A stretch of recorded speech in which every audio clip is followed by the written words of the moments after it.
this quick video today, we're just going to be using some yarn that you may have around the house and a crochet hook just to give you a little bit of the basics of how to crochet. This will be for all of my brand new beginners who have either not done crochet before or perhaps you haven't done it in years and years. That's what happened to me, and I needed to refresh and remember how to ride that bike. This particular yarn, one of the things to think about when you are shopping for yarn is not only the material that it's made from. For example, this one is 100% anti-pilling acrylic. I do love this yarn because it doesn't shed, or if it does very little, throwing it in the wash actually prevents it from doing it again. Kind of a nice little tip there.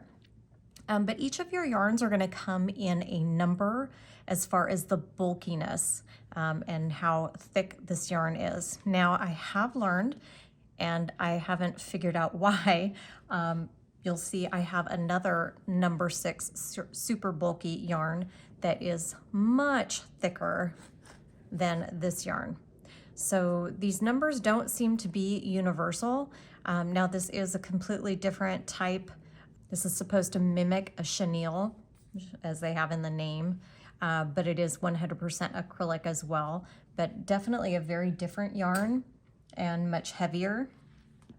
So for this one, I'm going to go ahead and use on camera today because I think it'll be easier for you guys to see exactly what we're doing. So each one of the skeins of yarn is going to come with a number to identify the bulkiness, and then it's also going to recommend the size of knitting needles or crochet hook that you should be using with this particular size yarn. So I'm going to go ahead and remove the label and find, I've got some purple yarn attached there, and find my tail here. It's typically going to be tucked into one of the ends, or sometimes it's just laying across or tucked into the side. Sometimes it's a surprise. You'll get to find that out as you go along. But the very first thing that most projects will have you do is start your project with a slip knot.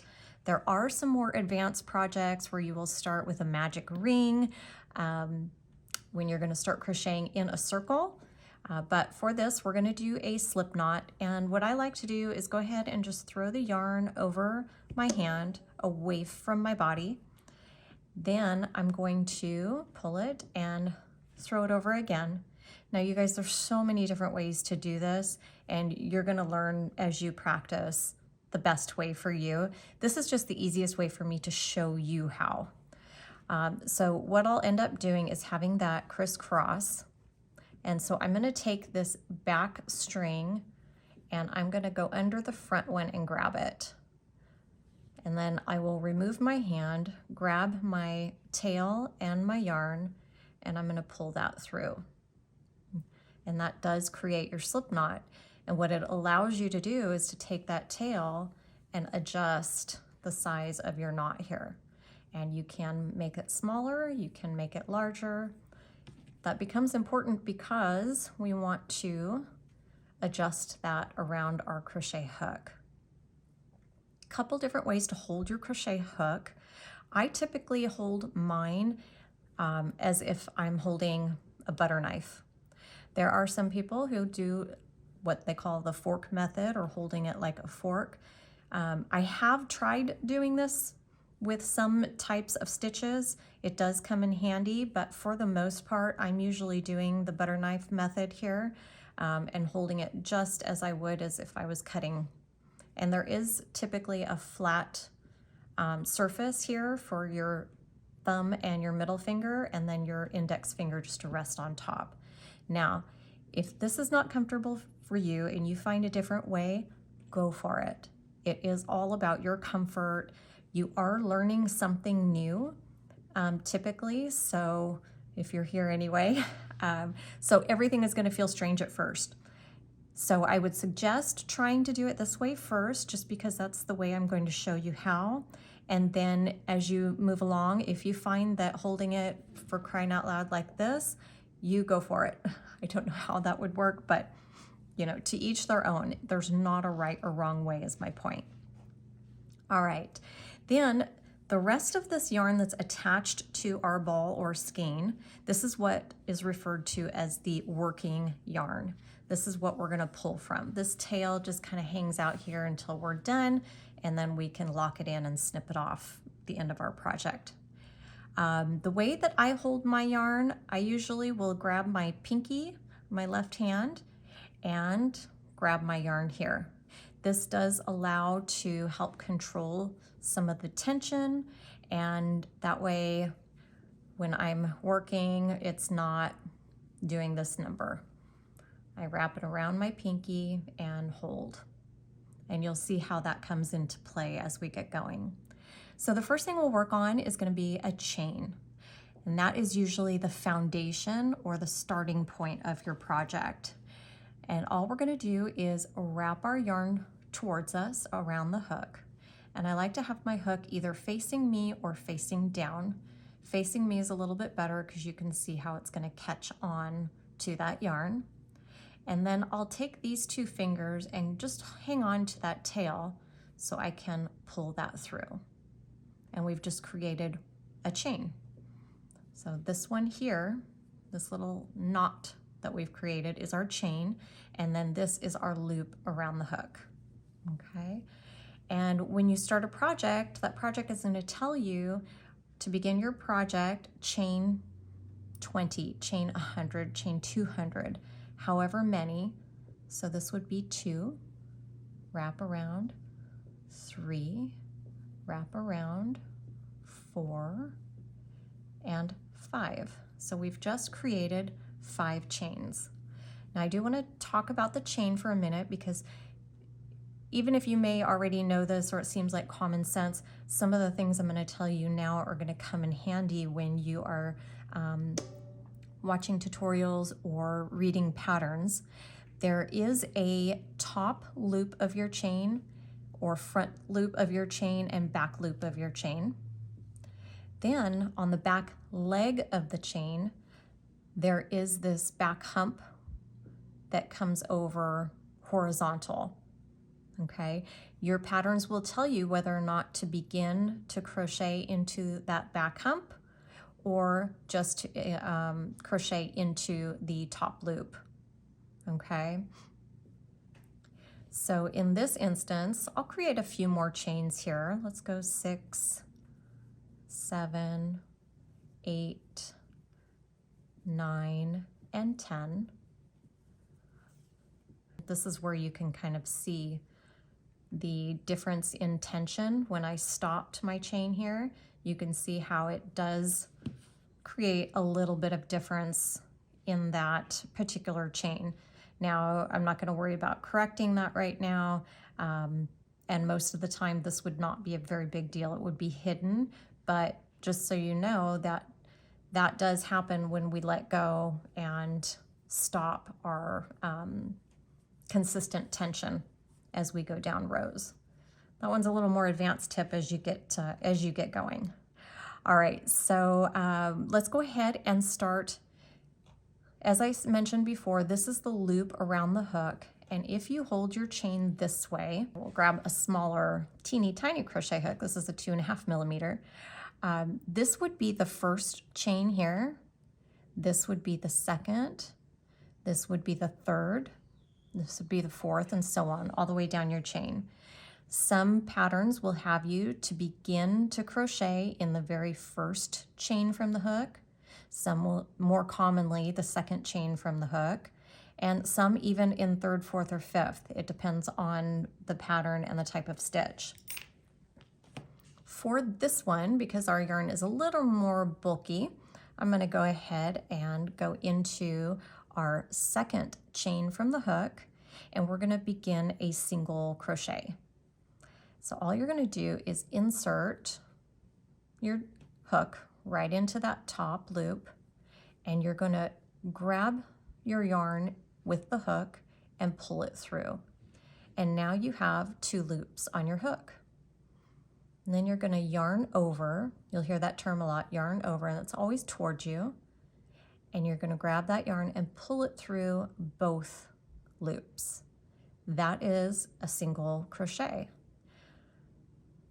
Go into the next one, same thing. You insert that hook into your loop, grab that working yarn to pull through, and then you're going to yarn over towards you and pull through both loops. And I do like to pull this down just because I am being a little loose in my tension to make sure that I show you guys the stitch. So same thing in the next. And yes, you can use your fingers to push that on. Sometimes it will be necessary. Yarn over, pull through both. You see the next stitch here. The other thing that you're going to want to do is to be sure that you are counting your stitches. Even the most advanced crocheters will still, they may not count every stitch, but they will check in and count to be sure that you're on point, because counting to make sure that you don't miss any stitch is going to help create straighter edges, help make sure that you're adhering to your pattern and that your project does come out the way that it's supposed to. Now, I wanted to show you this. When you get to the end of your chain, here is that slip knot. You always want to make sure you do use that as your last stitch. It does count as one of your chains. Okay, and so for your single crochet on the top, let me go ahead and pull this out. I'll get my little skinny pointer again. So on the top, you're going to see each one of these stitches as a V shape. Okay, and so you can very easily count 1, 2, 3, 4, 5, 6, 7, 8, and we had 9 because if you remember, we went into the second chain from our hook. So that reduced our stitches down to 9. If you do go into that first stitch and go all the way down, you'll end up with 10 single crochets. And your pattern, your particular pattern that you're working on will tell you which one to do. And so you'll end up with these cute little, they almost look like knots, if you will. And then once again, you'll have that front loop and back loop that you've created on your stitch, whether it's a single crochet, double crochet, treble crochet, you name it.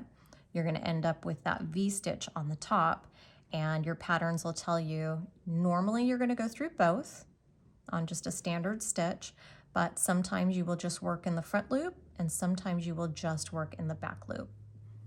Okay, now that I have torn my yarn apart here, it does happen, don't worry, don't panic, you didn't do anything wrong.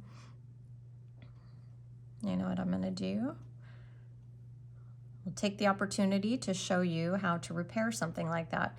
So this yarn here, it is made of multiple strands twisted together. So when I had my teeny little hook, I accidentally grabbed one and pulled it out. So I went ahead and pulled out 2 stitches, no big deal. I just grab on where I left off, and I can go ahead and easily redo these 2 single crochets. And my yarn is all together, nice and neat, right where it belongs. Now, what you'll do when you get to the end of your row, some patterns will have you yarn over and create a chain to turn. Could be 2, could be 3, depending on your pattern. Sometimes you won't even chain. Sometimes you'll go ahead and just turn your work and start going down the next row. For this purpose, since we are doing single crochets, I did go ahead and chain 1. So I'll show you that one more time. So I just finished that last single crochet, and sometimes I'll go ahead and tighten up that slip knot just because I can. You're just going to once again yarn over and pull through, and that creates a chain.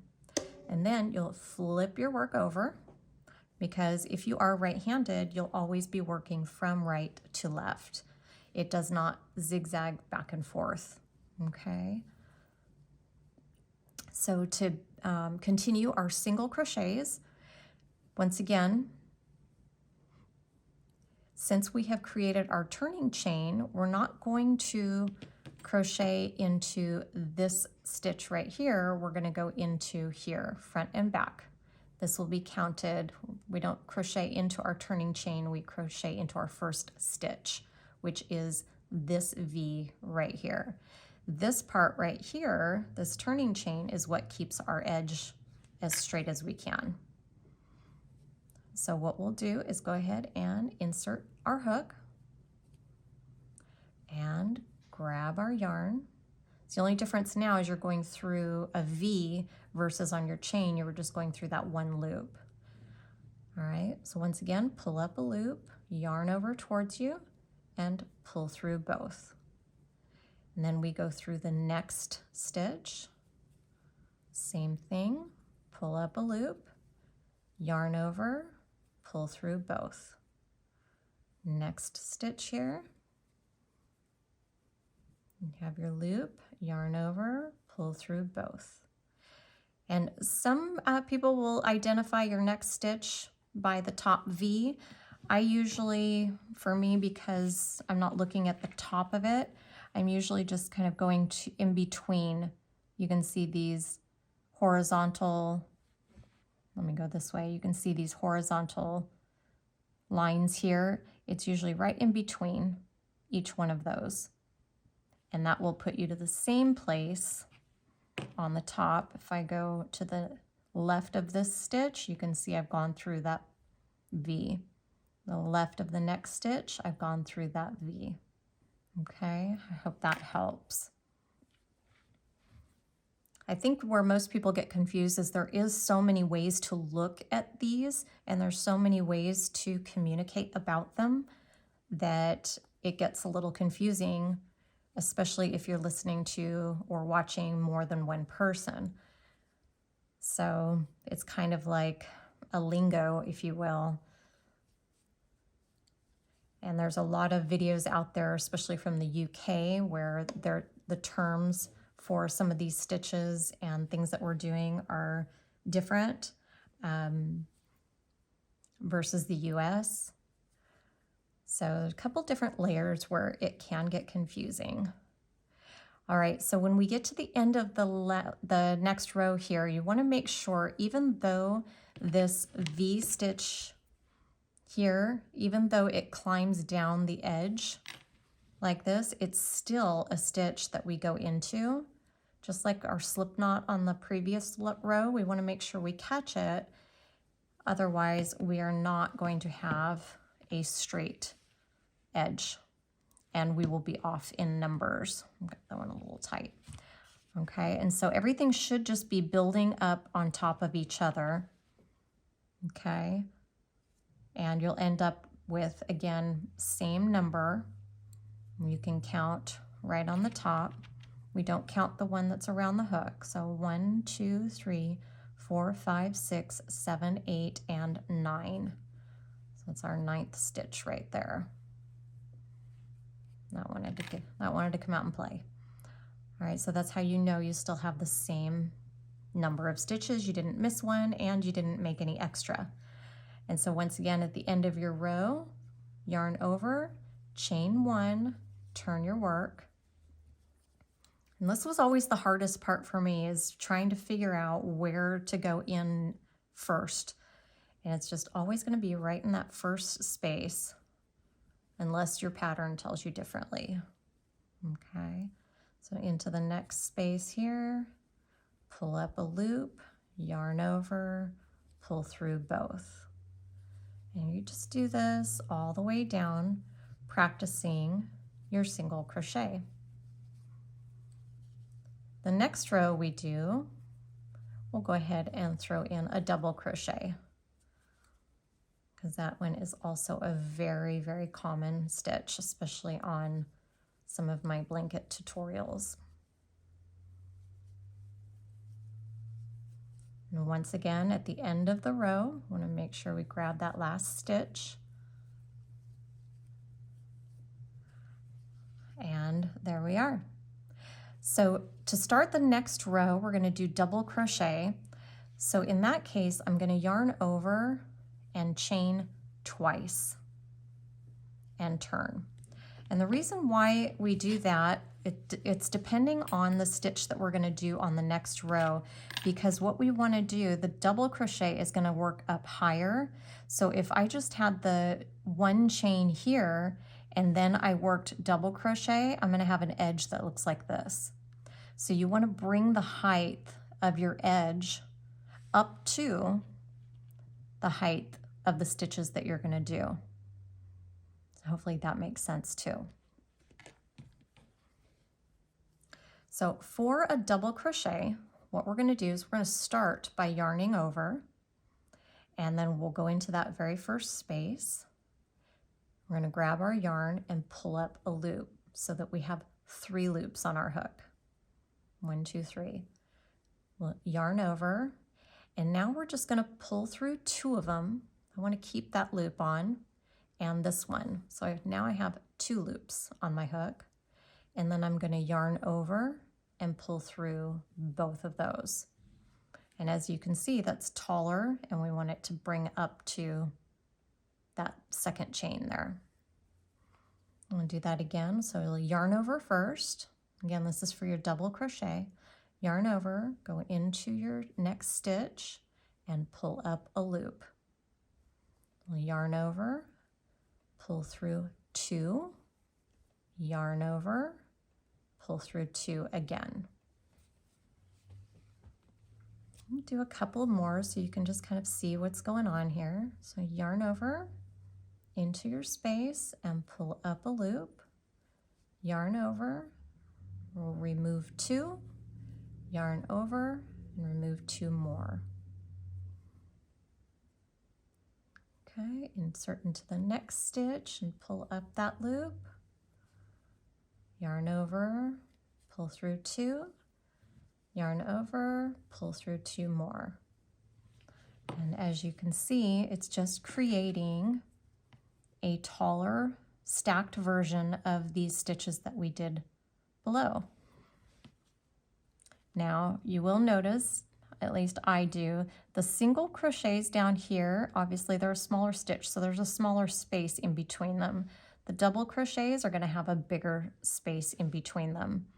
So that's something you'll get into down the road when you want to take into consideration writing your own patterns and identifying the type of stitches that you want depending on how dense you want your project. So we'll go ahead and just finish down this row. So you watch a few more of these double crochets. And so you will have learned how to make your slip knot, how to create your chain, how to do a single crochet, and how to do a double crochet, as well as chaining and turning to keep your edges straight. So once again, there's that last stitch. I want to make sure I do go into that, and sometimes we do have to help it along, no problem. And there's that last double crochet. And so as you can see, we've got those nice neat edges. You can see a little bit difference in the pattern, both really pretty stitches. I hope that was helpful for you today, just to give you a little bit of the basics. Watch, rewatch, like, subscribe, share. Jump over to some of my other tutorials that'll take even just the single crochet stitch where you can make an entire chunky blanket in a day. I will link that in the description below. If you feel like you've mastered that, you can definitely make a blanket today, I guarantee it. All right, folks, I will see you next time.